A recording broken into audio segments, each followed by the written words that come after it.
E aí, tudo bem? Como é que vocês estão?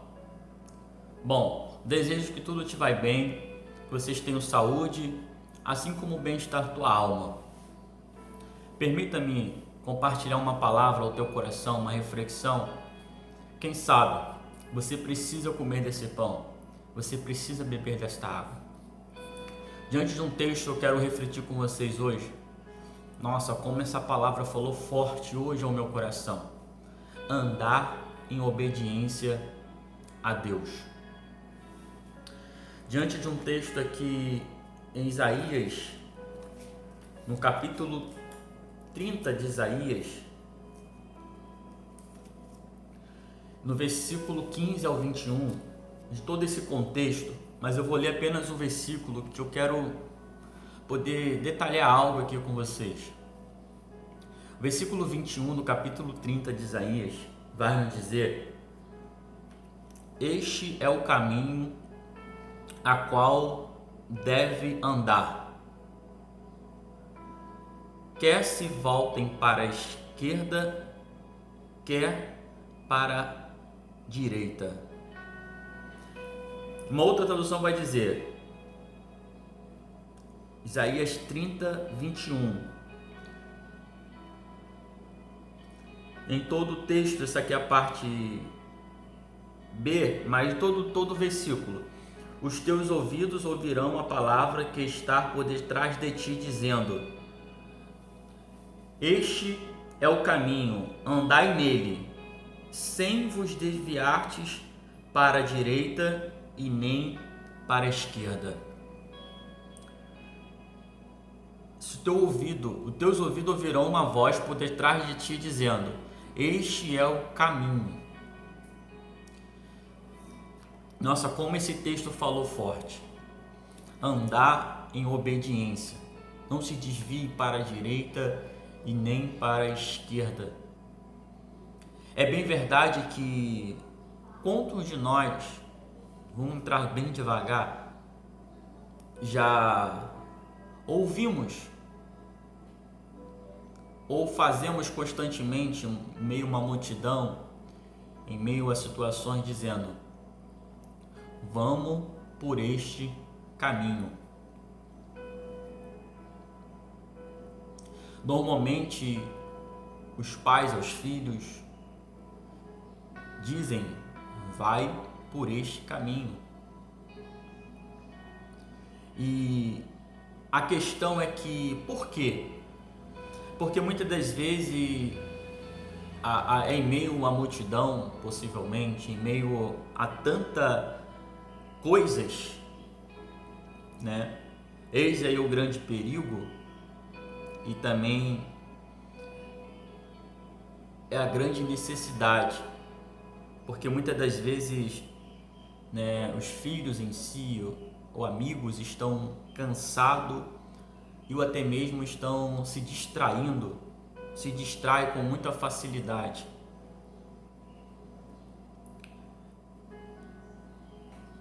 E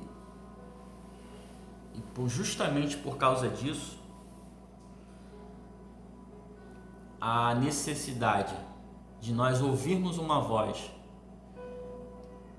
nos dizendo: este é o caminho, não se desvie para a direita nem para a esquerda. E diante desse contexto nos faz, né, refletir tão poderosamente, né, Isaías dizendo que uma voz está orientando em meio a este capítulo. E essa expressão tão generosa de Deus é a promessa de nos guiar-nos com seu Espírito. Deus nos conduz pacientemente quando confiamos nele e ouvimos a sua voz. Isso me levou a refletir. Vamos entrar com você agora. Diante do princípio, Deus criou, tomou Adão e pôs ele num jardim. Você é conhecedor e sabedor. Diante desse posicionamento de Deus para Adão,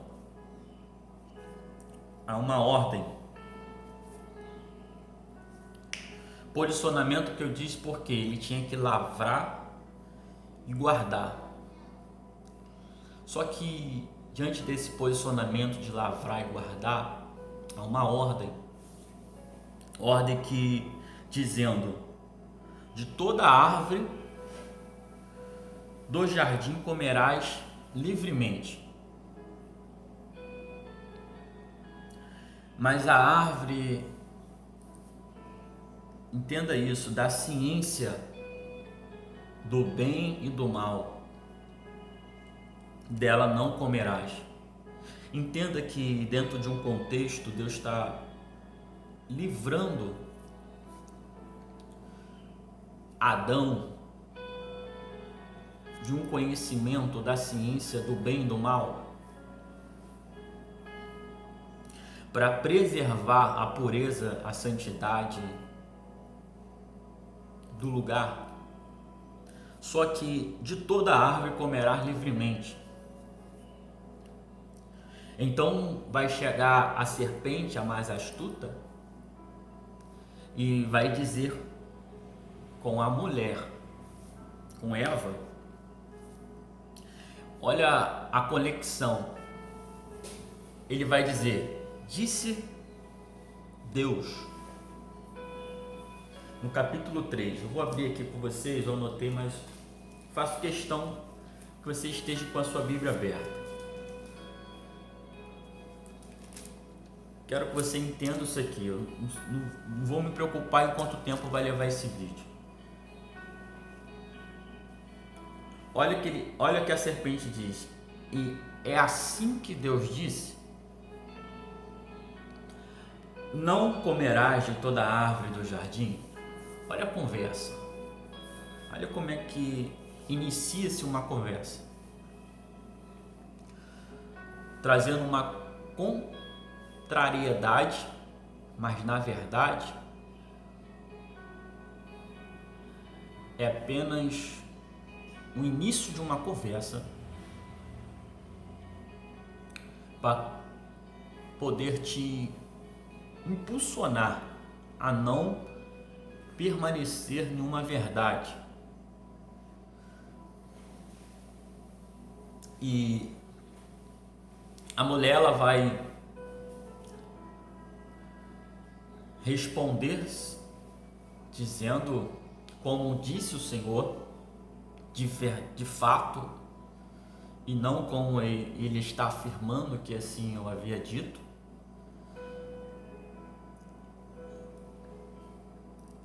E mesmo dessa afirmação dela, que de toda árvore, do jardim comeremos, mas do fruto que está no meio do jardim, disse Deus: não comereis dele, nem tocareis, para que não morrais.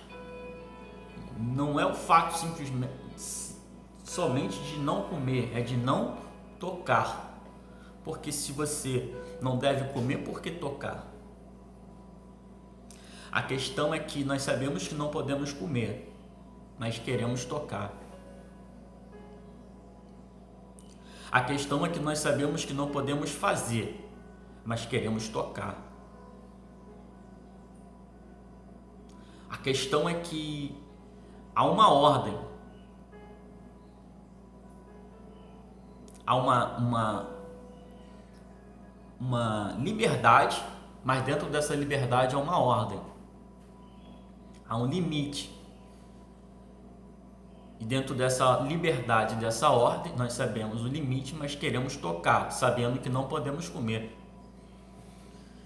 Isso é para mexer com você. Mas entenda isso aqui. Olha a afirmação do início, que já se começou contrariando a verdade. Mas a serpente vai enfatizar mais uma vez o oposto da verdade, uma vez já dita para a mulher, para Adão. Então ele vai afirmar novamente: certamente não morrereis. Entenda, eu vou pular isso aqui, que na verdade, é preciso se ouvir, não somente ouvir, mas atentar para o que se está ouvindo. Por quê? Porque na verdade a serpente, a astúcia, dentro dela o inimigo assim operando para poder, na verdade, impedir do que eles comam da árvore da vida.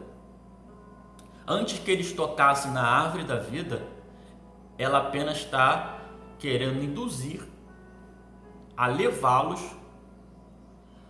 a não comer da árvore da vida, porque certamente se eu comesse da árvore da vida, eles viveriam eternamente. Entenda que na verdade a árvore da vida está lá, apesar de livremente de todas as árvores. O inimigo está insistindo que eles percam o foco, se desviem para a direita e para a esquerda e não atentam para ouvir a voz que este é o caminho, mas simples fato para que a mente deles venha a ser aberta, não simples fato da mente deles ser aberta, mas levá-los a desobedecer a voz de Deus. Mas e todo o contexto para nós corrermos isso aqui e entendermos é que o fato é consumado, é feito, só que para raiva do inimigo é que pensar a ele que para Adão ou para o ser humano, para a mulher, não teria uma oportunidade. E Deus assim lhe concedeu uma oportunidade. Certamente no dia que comer, morrerás. E a afirmação da serpente é: certamente não morrerás. Você vai ter o conhecimento, sereis semelhante a Deus. Entenda que Deus já estava querendo privar o homem de uma consequência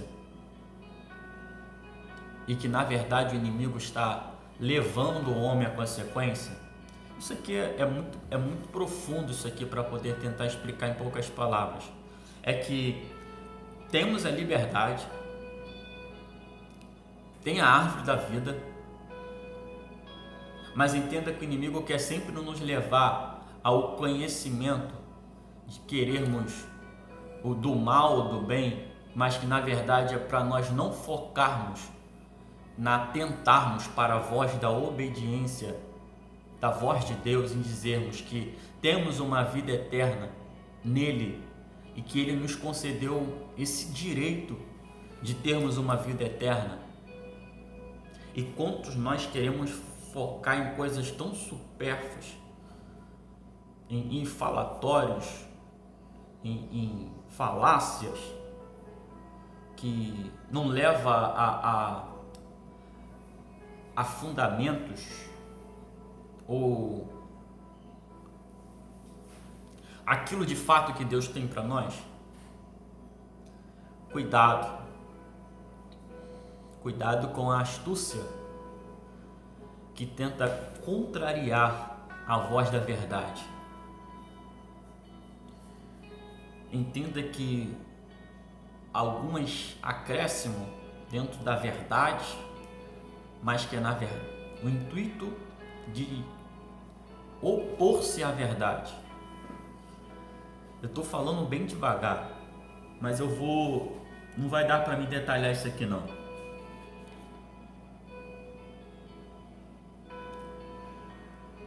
A questão disso aqui é que então foram abertos seus olhos.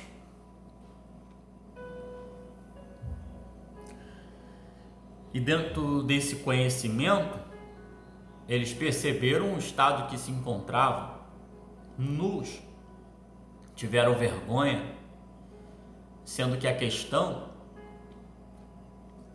é que isso levou eles a não estar aonde deveria estar na virada do dia, a não se encontrar ou esperar o encontro de que todos os dias tinha ele com Deus. Você não entendeu isso aqui. Na verdade, ele só quer que você se sinta vergonha para que você não esteja aonde Deus quer que você esteja ou deveria estar. Na verdade, ele só quer que você se sinta vergonha para que você se esconda dele ou fuja dele. Só que se você está ouvindo a voz te chamando, isso aqui é forte. Aonde tu estás? Aí você pode se argumentar, mas eu estou nu, tive vergonha porque eu olhei para a minha autoimagem, essa autoimagem é terrível. É 80% que leva a pessoas se distanciarem de Deus. Mas a questão é, quem te fez ver isso? Porventura você tem feito ou comido da árvore que eu te disse que não é para comer? Será que você tem tocado naquilo que eu te disse que não é para tocar?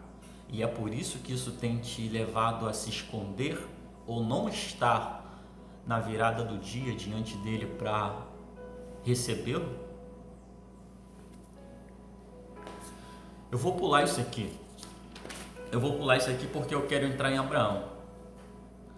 Abraão, outro contexto de andar em obediência. Mas algo mexeu comigo, porque como nós ouvimos muito falar de Abraão, sai da tua terra, da sua parentela e vai para a terra que eu te mostrarei. Serei em muitas promessas de Deus, vou tentar resumir isso aqui. Só que a questão sair da terra, de uma terra de Uz, terra idólatra, terra pecaminosa, imoral, ele sai ali com o seu pai ainda, chega em Harã, e ali seu pai falece, ele ouve essa voz de Deus, para que ele continuasse para uma terra que Deus lhe mostraria. Ele chegou em Canaã, observou uma situação tão caótica, uma fome, isso leva ele ao Egito. Mas vamos correr com isso aqui. Isso é fácil.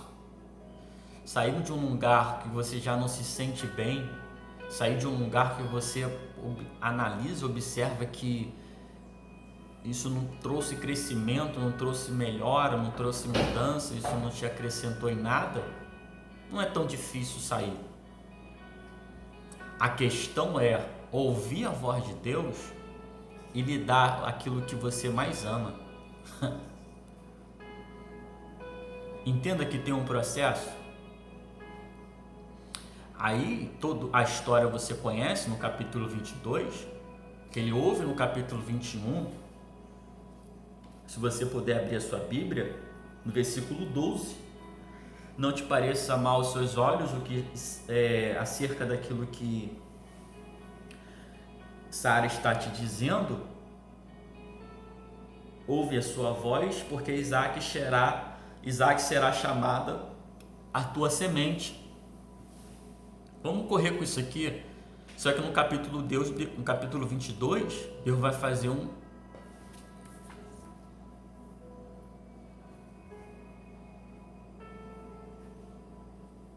pedido. Toma o teu único filho, Isaac, que amas, teu único, a quem amas.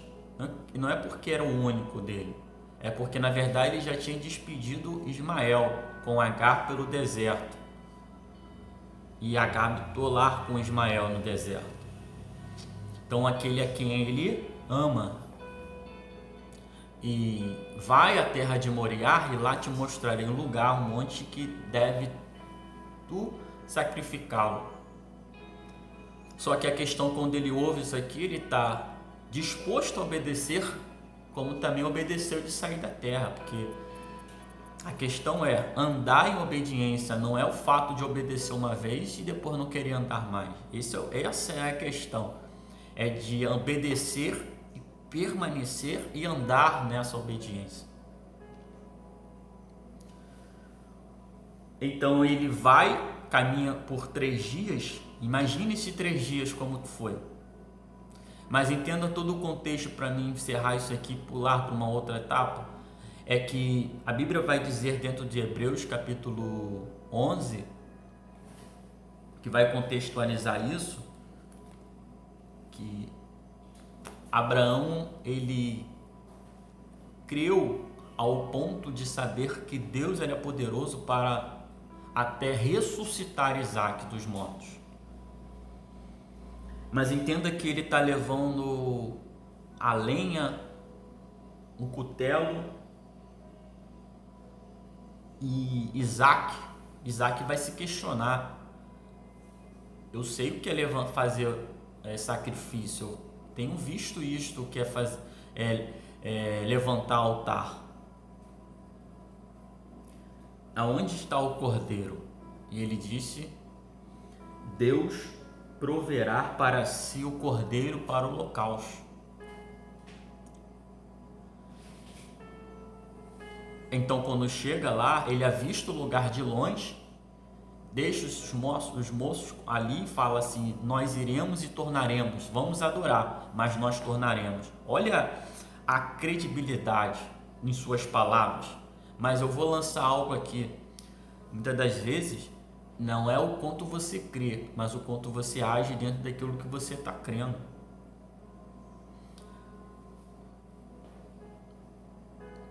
Ele está crendo, mas ele está agindo dentro daquilo que ele crê. Ele vai, amarra Isaac, coloca Isaac sobre a lenha, levanta a mão, o cutelo,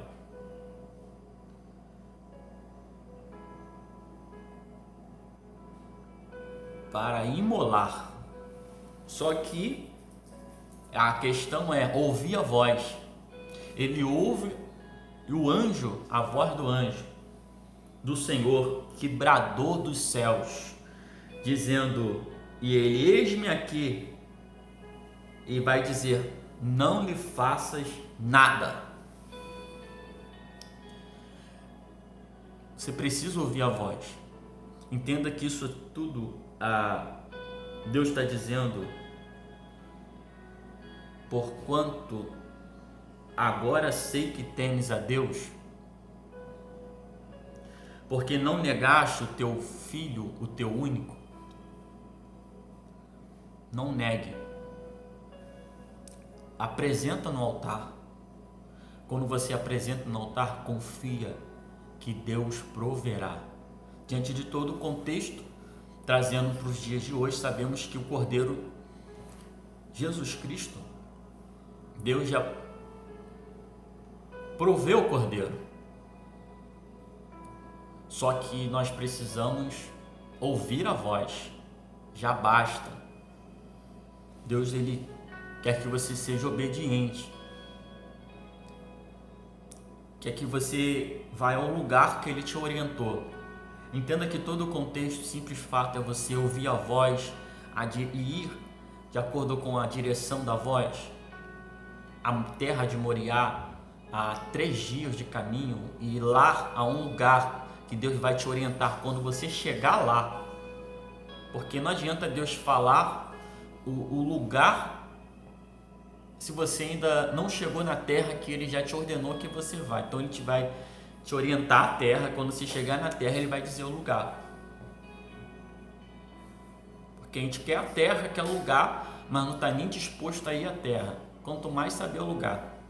Então entenda que o processo de andar em obediência e não o simples fato de obedecer,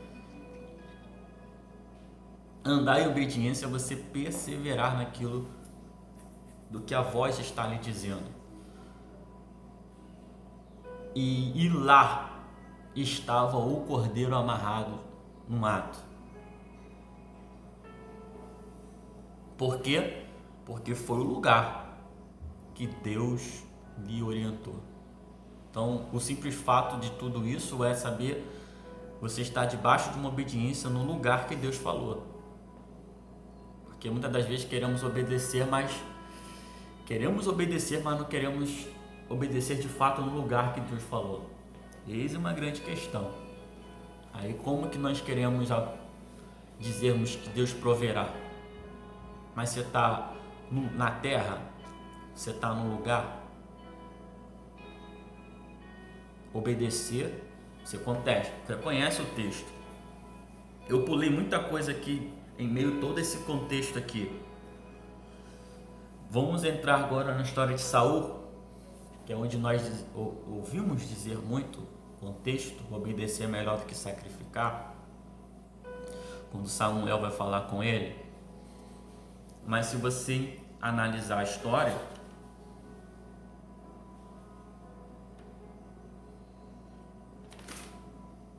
vou pular muita coisa aqui, mas se você analisar a história de Saul, capítulo 13, e todo o contexto ali em si, dentro do capítulo 13, no versículo 8, durante 7 dias, ele esperou por Samuel como havia determinado. E justamente na linha de Gigal, e sendo que o povo se espalhava, e com isso fez com que ele sacrificasse, fez com que ele não esperasse por Samuel. Diante desse contexto, o Senhor vai dizer, acabando ele de oferecer o sacrifício, chegou Samuel. Meu Deus.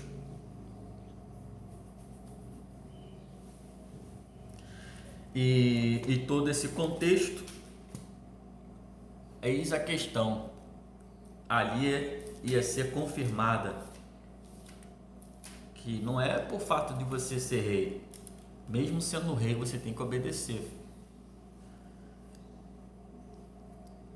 A questão é que a posição muitas das vezes leva o homem a esquecer de onde Deus tirou ele, lá se escondendo atrás das caixas, das malas, né? Nem queria ele, se escondeu, mas enfim. Aí depois que está na posição, já não acha que não precisa mais esperar. A questão é que, diante desse texto,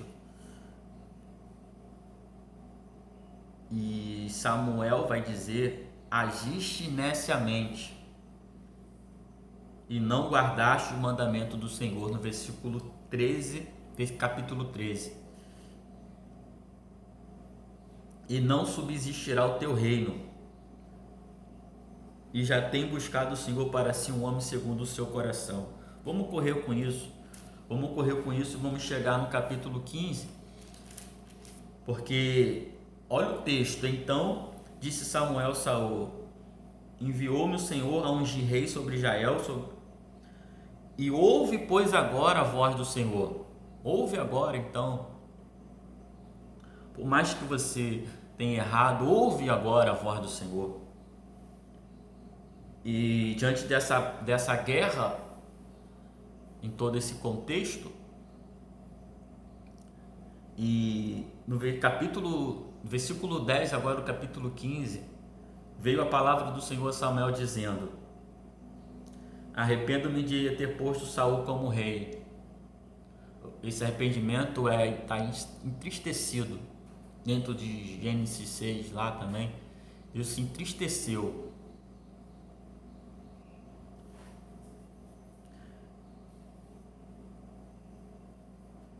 E porquanto deixou de seguir e não executou as minhas palavras. Quantos têm se entristecido?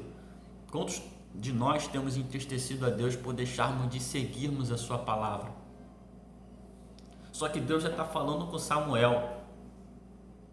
Samuel vai se contristar com aquilo e vai passar toda a noite clamando, a madrugada de oração, para se encontrar com Saul pela manhã. Isso aqui é forte demais. Isso aqui dá para virar vigília. Por quê? Porque só entende a madrugada com Deus para saber com quem vai se encontrar de manhã. Quem é Saul que vai se encontrar? Com quem que Samuel vai se encontrar pela manhã? Com alguém que está querendo transparecer que é, mas não é. Com alguém que faz, mas não faz. Meu Deus. Aí que quando Samuel chega, Saul vai prontamente dizer: bendito sejas tu do Senhor, executei a palavra do Senhor. Olha só, Deus já falou a madrugada toda com Samuel, só que quando Samuel chega, Saul está dizendo: executei a palavra do Senhor. Executou nada, porque Deus não quer que execute 10%, 20%, 50% ou 99%. Deus quer que execute a palavra dele 100%. É forte isso aqui, não vou contextualizar, mas como o texto de Tiago diz, que se você diz que cumpre a lei e transgride uma vírgula, um mandamento, você transgrediu toda a lei. Mas vou pular isso aqui, que a questão é que temos que ter uma madrugada com Deus para poder se encontrar com Saul, de alguém que tem aparência que é, mas não é, de alguém que tem aparência de que diz que faz conforme a palavra, mas não faz, que diz que obedece conforme a palavra, mas não obedece. Só que para nós entendermos isso, nós precisamos ouvir a voz de Deus pela madrugada e passar uma madrugada de clamor para se encontrar com Saul pela manhã. Só que aí o contexto de Saul, isso aqui eu vou fechar por aqui, não dá nem para me falar outra coisa aqui, porque já tem 30 minutos, misericórdia. Mas olha aqui, olha isso aqui.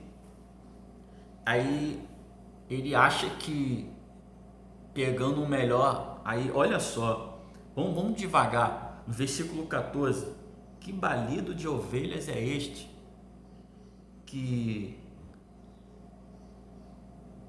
este chega aos meus ouvidos, esse mugido de vacas.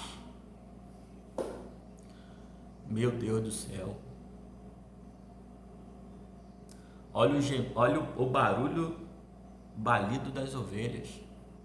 Olha os gemidos das vacas.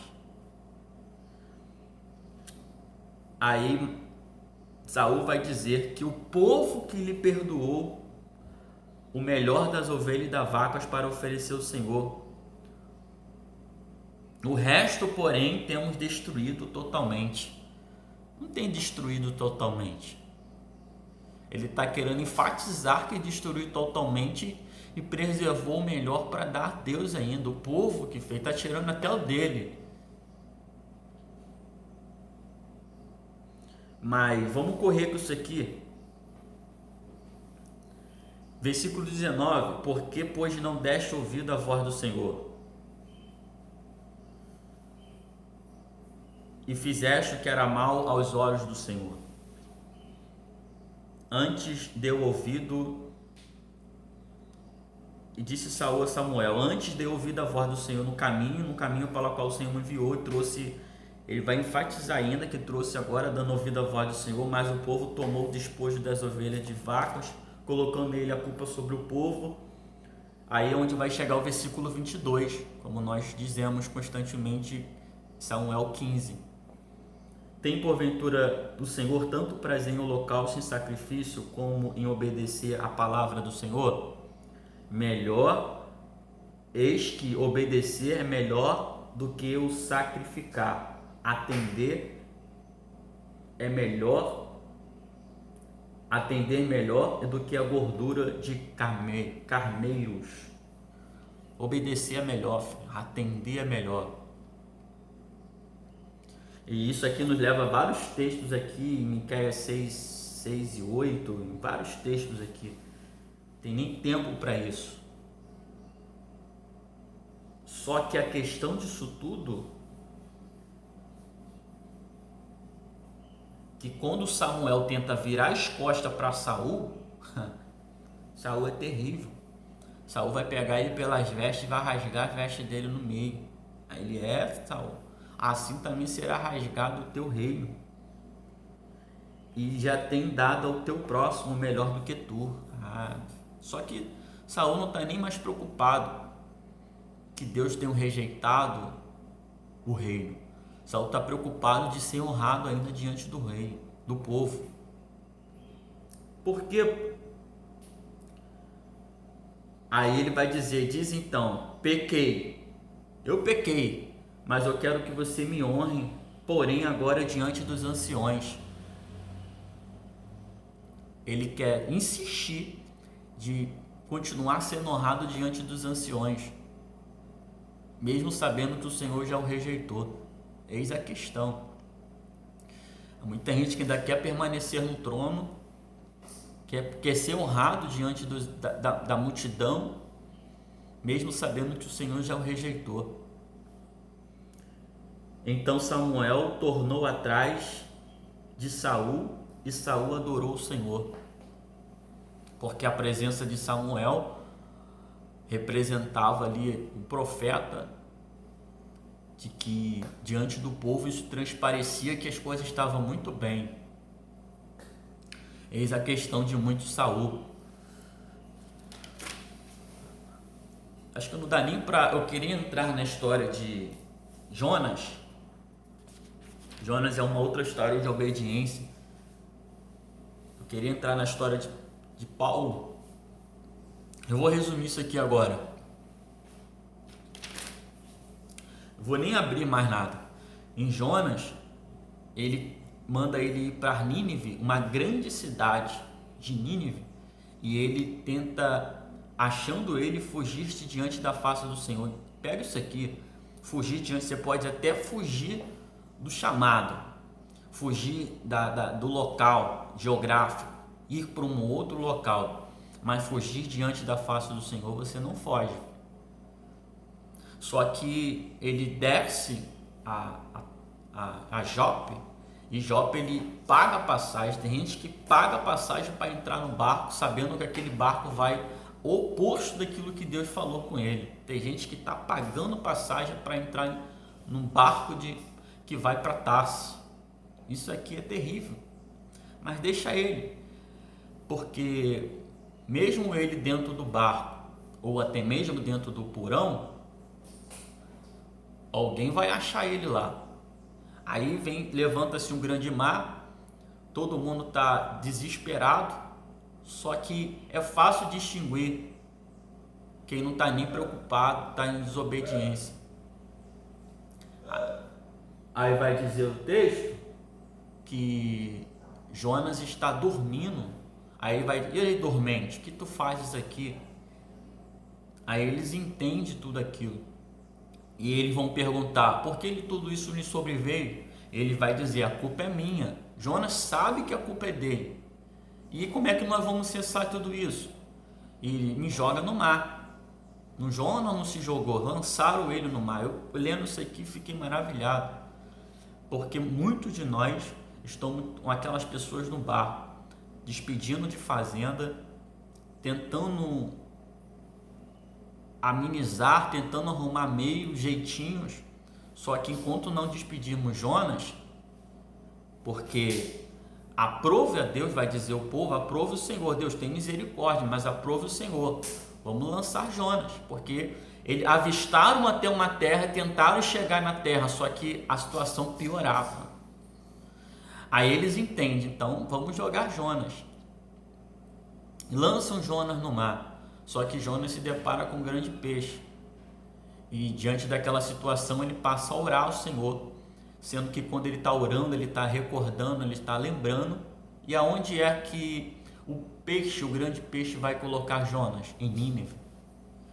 Tem vezes situações que nós entramos, nós nos lançaram, Mas entenda que enquanto você está orando, Deus está falando com o peixe. Enquanto você está orando, Deus está movendo essa situação. Enquanto você está orando, Deus está dando ordem para que, mesmo aonde você esteja, mas no tráfico, ou nas drogas, enfim, na prostituição, isso, mesmo você aí, isso vai te fazer voltar ou chegar, na verdade, o lugar que Deus te ordenou, em que você talvez não queria ir. Isso aqui é forte demais. Eu vou parar por aqui e vou entrar na história de Saulo. O tempo já acabou. Aí diz então que, por contextualizar, Atos 16, então, versículo 18, é isso? Versículo 19. E Paulo vai dizer: ó rei Agripa, não fui desobediente à visão celestial. Tá bom? Vou parar aqui. Não seja desobediente à voz, à visão celestial. Você conhece, sabedor da história de Saulo. Ele ouviu aquela voz e ele prontamente obedeceu. Que Deus lhe abençoe grandemente. Anda em obediência a Deus. Ouve essa voz te dizendo: não se desvie para a direita e nem para a esquerda. Dê o seu like, compartilhe essa palavra em nome de Jesus Cristo. Que Deus lhe abençoe grandemente, poderosamente, em nome de Jesus. Amém.